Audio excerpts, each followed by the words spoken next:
আপনাদের স্বাগত দ্বিতীয় পর্বে ইন্টারভাল স্কেডিউলিং এর, যেখানে আমরা শিখছি আনওয়েটেড কেস এবং তার জন্য গ্রিডি অ্যালগরিদম। খুব দ্রুত আমরা একবার দেখে নিই প্রবলেম ডেফিনিশনটা। ইন্টারভাল স্কেডিউলিং প্রবলেমে আমরা এখন প্রথমে দেখছি কার্ডিনালিটি কেস। আমাদের কাছে এন খানা জব রিকোয়েস্ট আছে, 1 to n। প্রতিটা জব রিকোয়েস্ট আই একটা টাইম পিরিয়ড এসআই থেকে এফআই এর মধ্যে আছে। এসআই হচ্ছে স্টার্টিং টাইম, এফআই হচ্ছে ফিনিশিং টাইম। এই উদাহরণে যেমন টাইম পিরিয়ড 16-র জন্য জব সি স্টার্ট হচ্ছে টাইম পিরিয়ড 2, এন্ড হচ্ছে টাইম পিরিয়ড 5-এ। তাই এটা ডিফাইন্ড হচ্ছে 2, 5-এ। এসআই হচ্ছে 2, এফআই হচ্ছে 5। আমাদের গোল হচ্ছে ফাইন্ড অপটিমাল কম্পিটিবল সাবসেট, মানে আমাদের এমন কয়েকটা জব বার করতে হবে যাদের মধ্যে কোনো ওভারল্যাপ নেই টাইমে, এবং সেরকম সমস্ত সাবসেটের মধ্যে যেটা ম্যাক্সিমাম সাইজড সাবসেট সেটা বার করতে হবে আমাদের। উদাহরণ দেখেছি আমরা এই ক্ষেত্রে, যেমন আমরা যদি এ এবং আই কে নিই, সেগুলো কম্প্যাটেবল, কিন্তু সেটা ম্যাক্সিমাম নয় সাইজে। একটু ভাবলে দেখা যাবে এই ক্ষেত্রে আমরা যদি এই চারটে নিই, বি, সি, জি, এইচ, সাইজ চারটা অপটিমাল। আমরা আগের পর্বে দেখেছি এর জন্য কিছু গ্রিডি অ্যালগোরিদম, সেগুলো একটাও কাজ করেনি। কিন্তু আমরা বলেছিলাম এই গ্রিডি অ্যালগোরিদমটা কাজ করা উচিত, এবং সেটাই আমরা অ্যানালাইজ করব এখন। এই গ্রিডি রুলটা হচ্ছে accept the request that finishes first. সমস্ত রিকোয়েস্টগুলোর মধ্যে যেটা সবার আগে শেষ হচ্ছে সেটাকে আগে আমরা সার্ভ করব, তারপরে অন্যগুলোকে আবার সার্ভ করতে থাকবো। তো এই অ্যালগোরিদমটা এইরকম। স্ক্যানিং অ্যালগোরিদম, শুরুতে আমরা দুখানা সেট মেনটেন করব।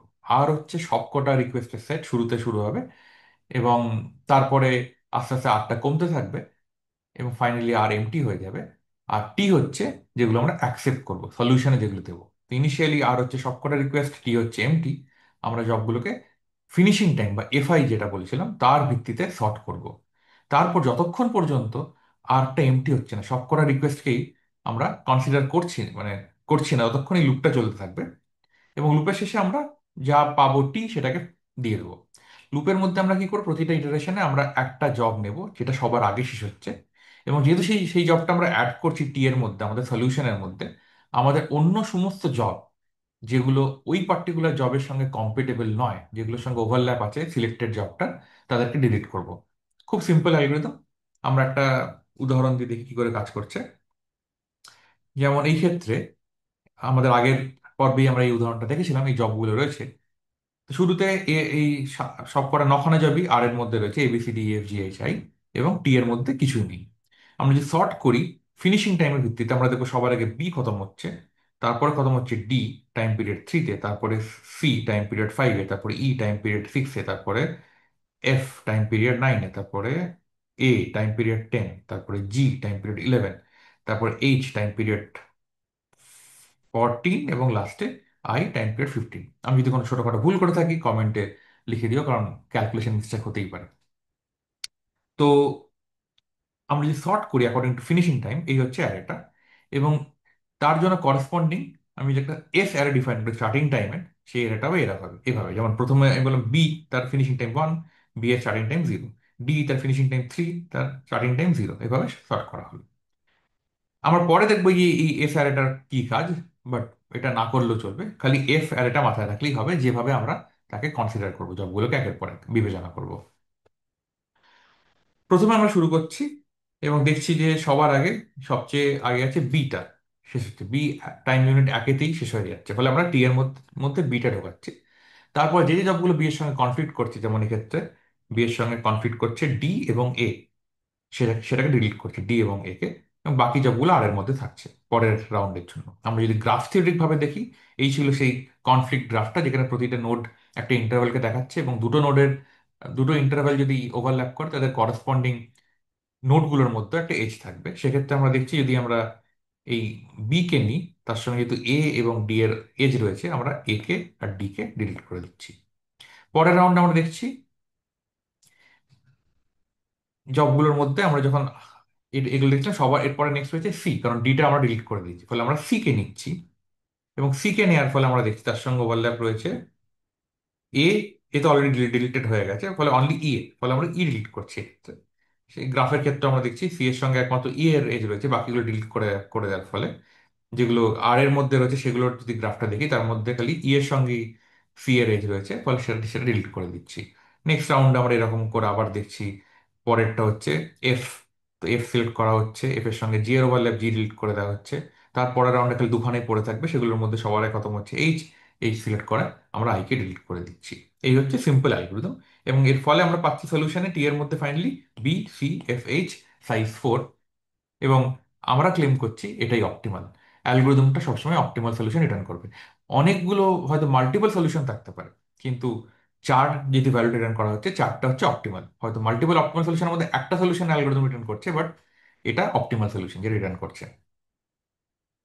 এর টাইম কমপ্লেক্সিটি কত? আমরা দেখছি অ্যালগোরিদমটা করার জন্য কি করছি, আমরা সর্ট করছি, এটা order N log N time লাগবে ফিনিশিং টাইমের ভিত্তিতে। এবং তারপরে আমরা আম, আরেকটা অর্ডার এন টাইম নিলে একটা অ্যাডিশনাল এস অ্যারে তৈরি করতে পারি। এবার এর পরে যে পার্টটা আমরা করছি, সেই পার্টটা করতে গেলে ট্রিভিয়ালি আমাদের অর্ডার এন স্কোয়ার লাগতে পারে, কারণ আমরা যখন দেখছি এই লুপটা while R not equal to empty, তো আর এ প্রতিবার প্রতি ইটারেশনে এই আর আর থেকে মাত্র আমরা একটাই ভার্টেক্স সরাচ্ছি। সেক্ষেত্রে এটা অর্ডার ভি টাইমস বা অর্ডার এন টাইমস চলতে পারে যদি এন খানা নাম্বার অফ জবস থাকে। আর তারপর আমরা এই কনফ্লিক্টটা চেক করছি নাকি প্রতিটা জবের সঙ্গে কার কার কনফ্লিক্ট রয়েছে, সেটাও আবার হয়তো প্রতিটা জবের সঙ্গে order N number of jobs এর কনফ্লিক্ট রয়েছে, সেটা চেক করতে গেলে অর্ডার এন স্কোয়ার টাইম লাগবে। তো ট্রিভিয়ালি করলে এটা অর্ডার এন স্কোয়ার টাইম লাগবে।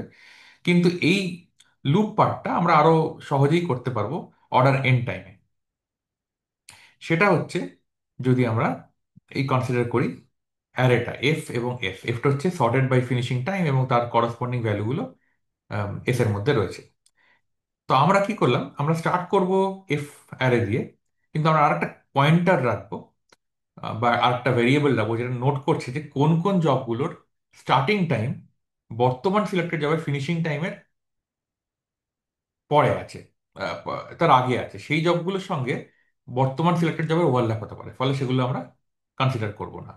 তো সেটা একটা উদাহরণ দিয়ে দেখা যায়। এক্ষেত্রে আমরা বলছি যে যদি একটা ইন্টারভ্যাল কে সিলেক্ট করা হয় যেটা এফ কে টাইমে শেষ হচ্ছে, তাহলে আমরা সমস্ত জব যেগুলোর জন্য starting time S J is less than F K, সেগুলোকে ইগনোর করব এবং just S J more than equal to F K পর্যন্ত কন্টিনিউ করে যাব। উদাহরণস্বরূপ এই অ্যারেতে আমরা যখন ওয়ানটা নিচ্ছি, ওয়ান হচ্ছে এফ কে এই ক্ষেত্রে ওয়ান, ফলে আমরা স্টার্টিং যখন অন্য একটা দেখছি তখন আমরা কন্টিনিউ করে যাব যতক্ষণ পর্যন্ত না স্টার্টিং তার ভ্যালুটা মোর দ্যান ওয়ান না হচ্ছে। তো এখানে জিরো জিরো ছোট, ওয়ানের থেকে বড় হচ্ছে টুতে, ফলে আমরা পয়েন্টারটা এখানে নিয়ে গেলাম। এক্ষেত্রে এটাই বোঝাচ্ছে যে যেহেতু স্টার্টিং টাইমগুলো জিরো, ফিনিশিং টাইমটা ওয়ান, বি আর ডি এর সঙ্গে এটার ওভারল্যাপ হবে, মানে বি তো এই জবটাই ডি এর ওভারল্যাপ হবে। আমরা কিন্তু এই মুহূর্তে এ কে ডিলিট করছি না, এটাও কিন্তু ওভারল্যাপ করবে, কিন্তু এই পাসটা যেটা করা হচ্ছে সেটা লেফট টু রাইট পাস করতে করতে হবে, এবং পরে আমরা এটাকে ডিলিট করবো যখন এটা কনসিডার হবে। বাট এখন আমরা ওয়ান থেকে শুরু করলাম এবং আমরা জাস্ট এটা সিতে গেলাম, আমরা দেখলাম যে এইটা বি আর ডি কনসিডার করা যাবে না। ফলে নেক্সট ইটারেশনে এই সি এর যে করসপন্ডিং এন্ট্রি এফ এ, সেখান থেকে আমরা শুরু করছি ফাইভ থেকে। এবং সেক্ষেত্রে যদি ফাইভ হচ্ছে এফ কে ভ্যালু, আমরা আবার কন্টিনিউ করছি টু বা ফোর, ফোর এর থেকে ছোট ফাইভের থেকে, ফলে সেভেনে গিয়ে থামলাম। আমরা বলছি ই এর সঙ্গে সি এর ওভারল্যাপ হবে। আবার পরেরটা শুরু করছি করসপন্ডিং এন্ট্রি নাইন থেকে এফ এর জন্য, বা তার জন্য যেহেতু নাইন রয়েছে আমরা সেভেন এবং জিরো এবং এইট এই পরের তিনটি এর সঙ্গে ওভারল্যাপ রয়েছে, সেগুলোকে ডিলিট করে দেবো। ফলে আমরা নেক্সট যাচ্ছি এবার এইচে। এইচে শুরু করলে আমরা আই এর সঙ্গে ওভারল্যাপ পাচ্ছি এবং আবার সলিউশন চারই পাচ্ছি। এক্ষেত্রে যেহেতু অ্যালগোরিদমটা একটাই পাস করছে ফ্রম লেফট টু রাইট, এটা এন স্কোয়ারের জায়গায় জাস্ট অর্ডার এন টাইমই সম্ভব। ঠিক আছে। এবং এই অ্যালগোরিদম রান করার জন্য আমরা একটা অ্যাজাম্পশন করে দিতে পারি যে আহ, কোনো আইটেমই কোনো ইন্টারভ্যালই অন্য একটা ইন্টারভ্যালের মধ্যে সর্টেড নয়, কন্টেন্ট নয়। কারণ সেক্ষেত্রে আমরা, যেমন এই উদাহরণটার ক্ষেত্রে আমাদের যে আই আর এইচ রয়েছে, যদি এই উদাহরণ থাকে আমি এই আইটিকে ডিলিটই করে দিতে পারি, কারণ কোনো জায়গায় যদি আই থাকে সলিউশন অপটিমাল সলিউশন, আমি আইকে রিপ্লেস করে এইচ করতেই পারি, কারণ কোনো ইন্টারভ্যাল যদি আই এর সঙ্গে ওভারল্যাপ না করে, যেহেতু এইচ একটা সাবসেট, এইচ এর সঙ্গে ওভারল্যাপ করবে না। এটা অনেক ক্ষেত্রে আরো সিম্পলিফাই করে দেবে প্রবলেমটাকে। এবার আমরা একটা অ্যালগোরিদম দিলাম, এবার গুরুত্বপূর্ণ পার্ট এটাকে প্রুফ করা, কি করে এটা কারেক্ট হচ্ছে। তো আমরা আগে যখন এমএসটি করেছিলাম মিনিমাম স্প্যানিং ট্রি, তখন আমরা দেখেছি কি করে প্রমাণ করতে হয় proof of correctness. Greedy algorithm একটা স্ট্র্যাটেজি, এক্সচেঞ্জ আর্গুমেন্ট। তো আমরা অনেকটা ওই একই স্ট্র্যাটেজি ফলো করব, এবং আমরা এই একই স্ট্র্যাটেজি ফ্র্যাকশনাল ন্যাপস্যাক প্রবলেমও প্রবলেমও প্রবলেমও স্টার্ট ইউজ করবো, যে আমরা প্রমাণ করব কন্ট্রাডিকশনের সাহায্যে ধরে নেব যে সলিউশন যেটা অ্যালগোরিদম দিচ্ছে, গ্রিডি অ্যালগোরিদম, সেটা অপটিমাল নয়। তারপরে আমরা অপটিমাল অ্যালগোরিদমের সলিউশন এবং আমাদের অ্যালগোরিদম সলিউশনটা কম্পেয়ার করে দেখাবো যে এই অপটিমাল অ্যালগোরিদমের সলিউশনটাকে একটু চেঞ্জ করে আরেকটা সলিউশনে আনা যেতে পারে, যেটা আমাদের যে অ্যালগোরিদমের সলিউশন তার আরো কাছাকাছি, এবং সেটার আইদার তার সলিউশনের কোয়ালিটি আরো ভালো হয়, বা আরো অন্যান্য কোনো কন্ট্রাডিকশনে উপনীত হওয়া যায়। এটা আমাদের মূল লক্ষ্য। তো আমরা দেখা যাক ধাপে ধাপে কি করে করছি। ধরা যাক আমরা হচ্ছে A1 A2 A kn আমাদের গ্রিডি অ্যালগোরিদমের যে সলিউশন ফাইনাল, সেটার আউটপুট। এবং এক্ষেত্রে আমরা ধরছি যে আইটেমগুলো সব করে, এই যে স্লট, এই যে ইন্টারভেলগুলো, সেগুলো ফিনিশিং টাইমের ভিত্তিতে সর্ট করা হয়েছে। এটা স্টার্টিং টাইমের ভিত্তিতে সর্ট করলেও একই ব্যাপার, কারণ এই ইন্টারভেলগুলো সবকটাই যেহেতু কম্পেটেবল, একে অপরের পরে আছে। তো আইদার স্টার্টিং টাইম বা ফিনিশিং টাইমের ভিত্তিতে সর্ট করা আছে। একইভাবে আমরা যে অপটিমাল অ্যালগোরিদমের সলিউশনটা, হয়তো অনেকগুলো সলিউশন আছে, আমরা যে কোনো একটা সলিউশন নিলাম। যেক্ষেত্রে যদি অনেকগুলো সলিউশন থাকে, যে সলিউশনটার লার্জেস্ট প্রিফিক্স কমন আছে গ্রিডির সঙ্গে, সেটা নেওয়া হবে। বাট আমরা একটা অপটিমাল সলিউশন নিলাম এবং সেইগুলোকে আমরা আবার এভাবে সর্ট করলাম, H1 H2 up to HK2, based on ওদের ফিনিশিং টাইম। এবং যেটা বললাম, যদি অনেকগুলো সলিউশন থাকে, আমরা এমন সলিউশন নেব যার যার সঙ্গে এর যে প্রিফিক্স, মানে এখানে এর সঙ্গে A1 এর সঙ্গে তো H1 সমান, A2 সঙ্গে H2 সমান, সবচেয়ে বেশি যার কমন প্রিফিক্স রয়েছে, আমরা সেটাকে নেব। এবার আমরা দেখাতে চাইছি যে গ্রিডি অপটিমাল যা করবে সেটা একই অ্যাকশন নেবে। তো কন্ট্রাডিকশনের জন্য ধরলাম যে গ্রিডি আর আমাদের অপটিমাল সলিউশন এক নয়, তো A and H R not equal. যেহেতু আমরা ধরছি যে এক্ষেত্রে K1 খানা এলিমেন্ট আছে, এক্ষেত্রে K2টা, নিঃসন্দেহে K2 is more than K1, সেটা অ্যাজিউম করা যেতে পারে। এবার আমরা দেখছি যে let I be the first index, প্রথম সূচক আই, যেখানে AI আর HI টা এক নয়, এবং আগে সবকটা এক, মানে A1টা H1 এর সঙ্গে একই জব, A2টা H2 এর সঙ্গে একই জব, AI-1টা HI-1 এর সঙ্গে একই জব। যদি কোনো জিনিসই কমন না থাকে, তাহলে I equal to just one হবে। আর যদি কয়েকটা কমন থাকে, তাহলে সেটা একটা মোর দ্যান ওয়ান ভ্যালু হবে। এবং আমরা ধরে নিচ্ছি যে, এবং এইচটার সঙ্গে যে আমরা যে যখন বলছি প্রিফিক্স, সেক্ষেত্রে I-1 খানা প্রিফিক্স কমন, সেম। আয়ের সূচকটা ডিফারেন্ট হচ্ছে, বাট প্রথম I-1 খানা এন্ট্রি একই থাকছে দুটো স্কেডিউলের জন্য। এবার আমরা যেটা বললাম যে এর থেকে আমরা আরেকটা সলিউশন বার করতে গেছি H', যাতে আইদার H'-টা আরো বড় অপটিমাল সলিউশনের থেকে, যেটা একটা কন্ট্রাডিকশন, বা দুটোর একই সাইজ কিন্তু H' আরো লম্বা প্রিফিক্স রয়েছে এর সঙ্গে, সেটা হলো কন্ট্রাডিকশন। কারণ আমরা ধরেছি অ্যামং অল অপটিমাল সলিউশন হচ্ছে যার সবচেয়ে লম্বা প্রিফিক্স রয়েছে, কমন প্রিফিক্স রয়েছে এর সঙ্গে, সেক্ষেত্রে একটা কন্ট্রাডিকশন। সেটা করার জন্য আমরা কি করব? প্রথম কথা, এটা ক্লিয়ার যে আইটা লেস দেন K1, কারণ টোটাল K1 খানাই রয়েছে অ্যালগোরিদমে, আদারওয়াইজ অ্যালগোরিদমটা আরো কিছু ইন্টারভেল অ্যাড করতে পারতো। এবার আমরা ধরছি H'-টা জাস্ট সেম যা আছে আম, এটার এর সঙ্গে, তার সঙ্গে সেম, খালি এই যে HI-টা আছে, সেটাকে সরিয়ে দিয়ে আমরা AI-টা ওর জায়গায় ঢোকাচ্ছি। মানে H'-টার মধ্যে যা ছিল H, তাই খালি HI-কে রিপ্লেস করে AI ঢোকানো হচ্ছে। এর থেকে আমরা কি বলতে পারি?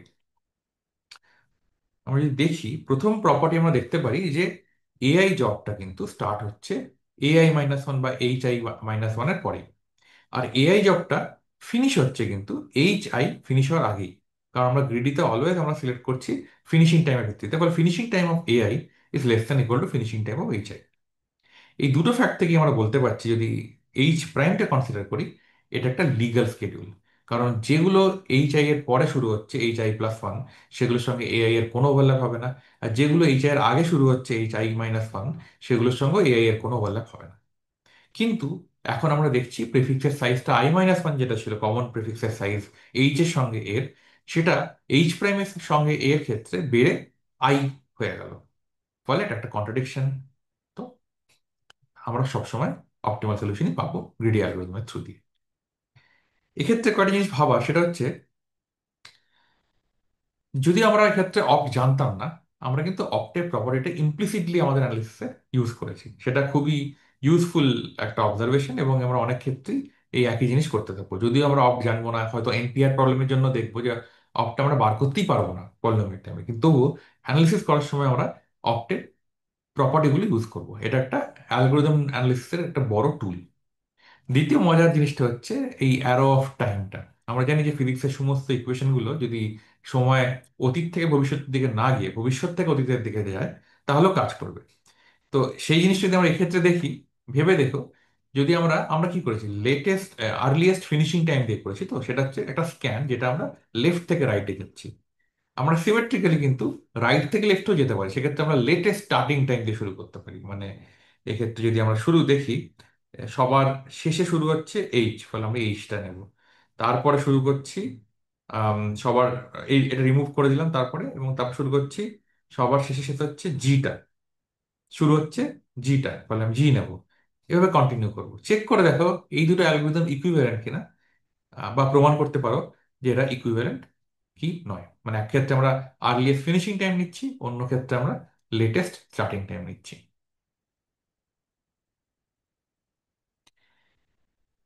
আমরা আরেকবার জাস্ট জেনারেল গ্রিডি টেমপ্লেটটা দেখা যাক। আমরা যেটা বললাম, প্রথমে ধরে নেবো আমরা অপটিমালটা আর গ্রিডিটা এক নয়। তারপর আমাদের প্রথম কোথায় ওদের মধ্যে ডিফারেন্স হচ্ছে, তারপর আমরা এক্সচেঞ্জ আর্গুমেন্ট করে আরেকটা সলিউশনে নিয়ে যাচ্ছি, যেটাতে দেখাচ্ছি যে এই সলিউশনের কোয়ালিটি আরো বেটার, ফলে অপটিমালের থেকেও বেটার, ফলে আমরা একটা কন্ট্রাডিকশনে যাচ্ছি। এই ইন্টারভাল স্কেডুলিংটা একটা খুবই কমন প্রবলেম কম্পিটিটিভ প্রোগ্রামিং এর জন্য। যেমন এই কোয়েশ্চেনটা ভেবে দেখতে পারো, ওয়াটার ইন গ্রাস প্রবলেম। এটা যদি জাস্ট পড়ো ডাইরেক্টলি, দেখে মনে হবে না এটা ইন্টারভাল স্কেডুলিং প্রবলেম, কিন্তু আসলে এটা ইন্টারভাল স্কেডুলিং প্রবলেম, একটু ভাবলেই দেখতে পাবে। এবং এই সিপি algorithm.com এতে স্কেডুলিং এর উপর প্রচুর প্রবলেম রয়েছে, এবং এই ইন্টারভাল স্কেডুলিং এর উপরেও প্রচুর প্রবলেম আছে, scheduling jobs on one machine etcetera. এটা দেখতে পারো, এগুলো প্রচুর প্র্যাকটিস প্রবলেম রয়েছে বিভিন্ন বইতে, সেগুলো আমি কিছু পোস্ট করবো হয়তো ওয়েবসাইটে, সেগুলো প্র্যাকটিস করা উচিত।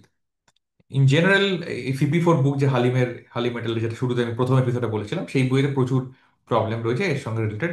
ইন্টারভাল স্কেলিং এর উপরে প্রচুর সার্ভে রয়েছে, যেমন এই একটা পুরোনো সার্ভে পাপাদিমিত্রু, স্পাইক্সমা, লেনস্ট্রা এবং কোলেনের, খুবই ইন্টারেস্টিং। এরপর অনেক বইও রয়েছে। ফলে এটা জাস্ট প্রথম প্রবলেম ইন্টারভাল স্কেডিউলিং স্কেডিউলিং এরিয়াটার। এটা খুবই ডাইভার্স এবং বড় এরিয়া, অনেকগুলো এরিয়ার লোকের উপর কাজ করে। এটাতে অপারেটিং সিস্টেমসের লোকেরাও কাজ করে, অপটিমাইজেশনের লোকেরাও কাজ করে, এবং কম্পিউটার সায়েন্স, থিওরিটিক্যাল কম্পিউটার সায়েন্সের লোকেরাও কাজ করে, ম্যাথামেটিক্সের লোকেরা কাজ করে, জিওমেট্রির লোকেরা কাজ করে। তো এটা খুব ডাইভার্স একটা এরিয়া। এর উপর মাল্টিপল কনফারেন্স রয়েছে, যেমন ম্যাপ এসপি একটা কনফারেন্স খালি স্কেডিউলিং এর উপরে রয়েছে। এর উপর জার্নাল রয়েছে, separate research journal, journal of scheduling. এটা খুবই ডাইভার্স এবং রিচ এরিয়া। আমি আরো হয়তো আরো কিছু পয়েন্টার দেবো যারা এর সম্বন্ধে জানতে চাও, রিসার্চ প্রবলেম সম্পর্কে। এইটা শেষ করলো আমাদের আনওয়েটেড ভার্সন অফ ইন্টারভাল স্কেডিউলিং। কিন্তু যখন ওয়েটেড ভার্সন দেখবো আমরা, যখন প্রতিটা ইন্টারভ্যালের ওয়েট থাকবে, সেটা অনেক অনেক শক্ত। বা তবুও আমরা, সেক্ষেত্রে গ্রিডি কাজ করবে না, কিন্তু তবুও আমরা একটা পলিনোমিয়াল টাইম সলভ করতে পারবো। সেটা আমরা দেখবো পরের পরের পর্বে। এই পর্বের এখানেই দিই। ধন্যবাদ।